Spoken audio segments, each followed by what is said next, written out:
we concluded and considered it as one of our important considerations that Mr. Brooks never presented himself as a threat. At the very beginning, he was peacefully sleeping in his car. After he was awakened by the officer, he was cooperative, and he was directed to move his car to another location. He calmly moved his car. Mr. Brooks was asked whether or not he had a weapon. He indicated that he did not. Without any resistance, he passed his driver's license to the officers, and the officers then asked Mr. Brooks whether or not he would consent to a pat-down or a body search, and Mr. Brooks allowed them to search him, and the search yielded no weapon.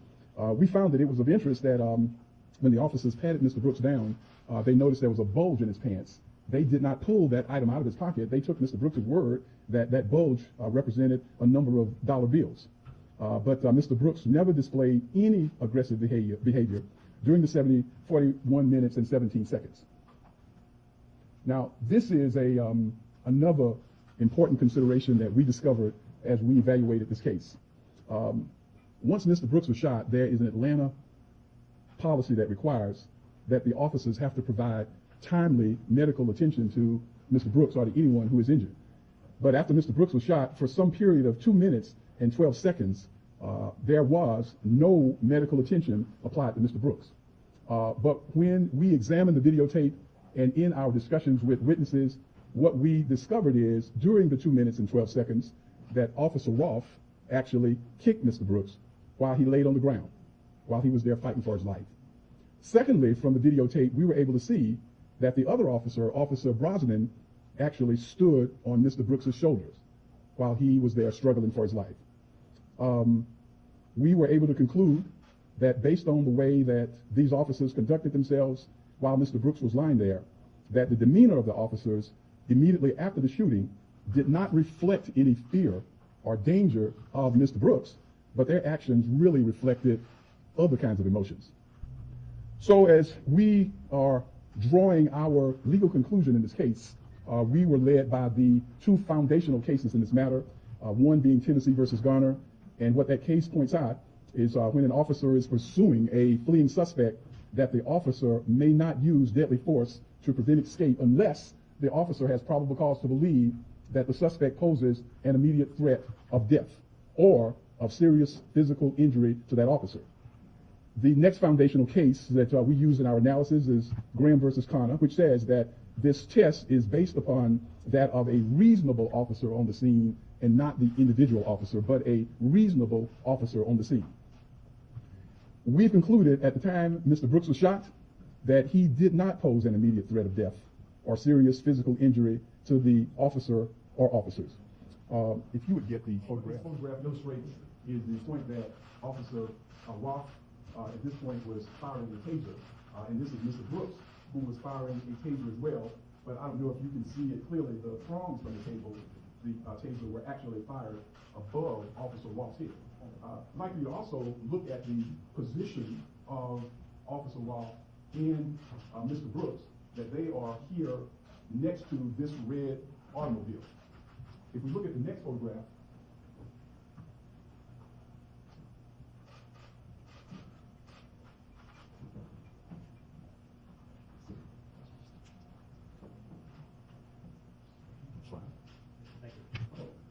if we look at the next photograph, we'll see that the positions of both parties, they've changed.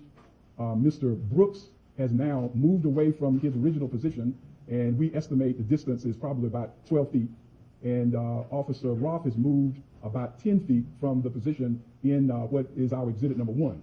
This second video or second still shows the very instance that the shot was fired into the back of Mr. Brooks. And we have also calculated the distance, and the distance that they are apart at that time was 18 feet 3 inches at the time that this shot was fired. So based upon that information, we have concluded that Mr. Brooks was running away at the time that the shot was fired. Mr. Brooks was shot twice in the back. One of the shots was a center shot to the back that penetrated his heart, and it was done by a 9mm Glock. Now, one of the things that we also relied upon in our conclusion is something that is called under the law, referred to as an excited utterance. And that's when someone makes an immediate statement, and because it is made without the ability to consult with counsel or to think about it, under the law, an excited utterance is considered as highly reliable. And at the time that the shot was fired, the utterance made by Officer Rolfe was, "I got him." That was the statement that was made at that time. We also noted that Officer Rolfe was firing a taser at Mr. Brooks. The City of Atlanta SOPs, in fact, prohibit officers from firing tasers at someone who is running away. So the City of Atlanta says you cannot even fire a taser at someone who's running away, so you certainly can't fire a gun, a handgun, at someone who is running away. So in addition to our findings, as many of you all already know, that the Atlanta mayor, Mayor Keisha Bottoms, and the police department concluded that Officer Rolfe's actions were excessive and in violation of APD's SOP. That's an SOP, I believe it's 4.1.1. And after their analysis that the actions were excessive, Officer Rolfe was fired. We have also concluded that Rolfe was aware that the taser in Brooks's possession, that it was fired twice. And once it's fired twice, it presented no danger to him or to any other persons. Now, we have had something quite remarkable to happen in this case, and it involves the testimony of the other officer, Devin Brosnan, because Officer Brosnan has now become a state's witness. He has decided to testify on behalf of the state in this case. What he has said to us, that is within a matter of days, he plans to make a statement regarding the culpability of Officer Rolfe. But he indicated that he is not psychologically willing to give that statement today. Officer Brosnan, however, has admitted that he was in fact standing on Mr. Brooks's body immediately after the shooting. So these are the charges that we have had filed today, signed by one of our Superior Court judges. These are the 11 charges against Officer Rolfe. The first charge is felony murder. This is the death that is as a result of a underlying felony, and in this case, the underlying felony is aggravated assault with a deadly weapon. And the possible sentences for a felony murder conviction would be life without parole, or the death penalty. Now, he's also charged in the arrest warrant with aggravated assault with a deadly weapon, and this is a count charging him for the shooting of Mr. Brooks, and the possible sentence for aggravated assault is 1 to 20 years. The third aggravated assault account is for the shooting towards or in the direction of Mr. Melvin Evans. Mr. Evans was the person who was seated in the car. Do we have the picture of this?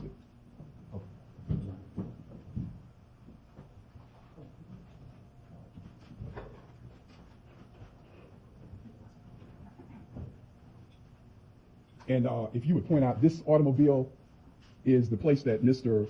Evans and his two companions were driving, and a shot was fired. And I believe we've also got a photo of the shot that ended up in the vehicle. I think you got to stand up. And so with count 4 against Miss Officer Rolfe, it charges him with aggravated assault for firing the weapon in or in the direction of Danielle Killians, who was in the passenger side of the front seat of the car. Next slide. Count 5 is an aggravated assault charge, and this was a charge for shooting towards or in the direction of Michael Perkins. Mr. Perkins was seated in the rear of this same vehicle at that time. There's a charge for criminal damage for shooting into that vehicle. Also, Officer Rolfe is charged with 7 violations of office. Each one of those carries a 1 to 5 sentence. These are violations of his oath of office for the City of Atlanta: arresting Mr. Brooks for the DUI without immediately informing him of the arrest, shooting a taser at Mr. Brooks while he was running away, which again is a violation of Atlanta's own SOP. Thirdly, excessive force when shooting a firearm at Mr. Brooks. And number 4 is the failure to render timely medical aid. Those are the 4 violations of oath. The 8th is for kicking Mr. Brooks, and the possible sentence for kicking Mr. Brooks is from 1 to 20 years. And we actually have a photograph of the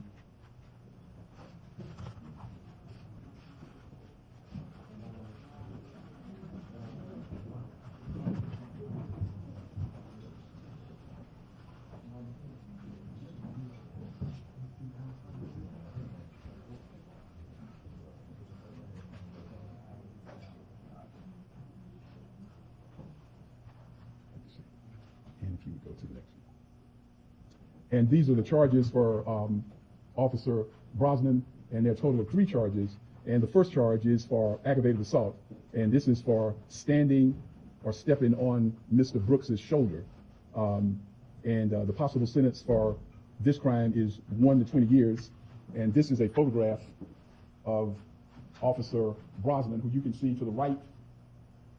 And at the time of the photograph, he is standing on the body of Mr. Brooks.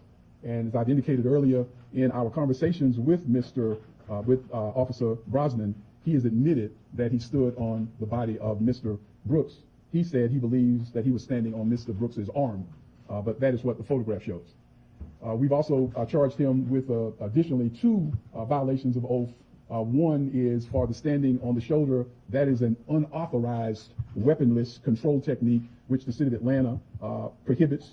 And the second violation of oath was for the failure to render timely medical aid to Mr. Brooks. So the arrest warrants have already been signed. We are asking Officer Rolfe and Officer Brosnan to surrender themselves by 6 p.m. on tomorrow. Because Officer Brosnan is now becoming a cooperating witness for the state, we are asking the court to grant a bond of $50,000 and to allow Officer Brosnan to sign that bond. As I indicated, that he would become one of the first police officers to actually indicate that he is willing to testify against someone in his own department. As for Officer Rolfe, the person who fired the 2 bullets, we're recommending no bond for Officer Rolfe. If he is given a bond, that would be done by one of our Superior Court judges. But because of the severity of his act and then following up that act with kicking Mr. Brooks, we're asking that he not be granted a bond. I think that's it. I do want to ask Mr. Sean Williams. Mr. Williams represents Melvin Evans, who was driving the vehicle from Memphis. I have already apologized to Mr. Evans on behalf of the people of Fulton County and the city of Atlanta. He was only down here for a short while, and it's really unfortunate that his vehicle was fired upon that night. Sean. Thank you, Mr. Howard. I first want to, on behalf of all 3 of my clients who not only witnessed this horrific and tragic killing of this young man, I want to offer the condolences from them to the Rayshard Brooks family, and particularly his daughter. It has been very difficult for each one of my clients because they witnessed it, and they themselves have a lot of emotion on what they saw and what they was a part of involuntarily. I want to thank Paul Howard personally and commend him. I've been doing these type of cases across this nation, and Mr. Howard is one of the few prosecutors who will actually go on the line to even investigate something like this, as serious as this, and to do it in a way that I believe makes the city proud, as I'm a resident of this great city. And as he said, with greatness comes responsibility. The city of Atlanta is a great city, and I wanted to apologize to my clients themselves that they came from Memphis and witnessed this. They're not going to give statements here today, but I will confirm to you that they have met with the Georgia Bureau of Investigation, provided them statements as well as information to support what you saw presented today by Paul Howard. It confirms that at no time was Mr. Brooks ever a threat to anyone, including the officers in that Wendy's parking lot. My client's statements confirm that Mr. Brooks was running, his back was turned, and was never a threat to anybody. The only threat that arose is when officer pulled out a gun. 2 of those bullets entered Mr. Rayshard Brooks' body, killing him. 1 of those bullets entered my client's vehicle, almost killing them. We could be here talking about 4 murders. And for that, my clients have suffered a lot, but nothing compared to what this family has. And with that said, my clients are here to join the fight of justice, to provide any assistance to this family, as well as to the Fulton County District Attorney's Office, as well as the GBI.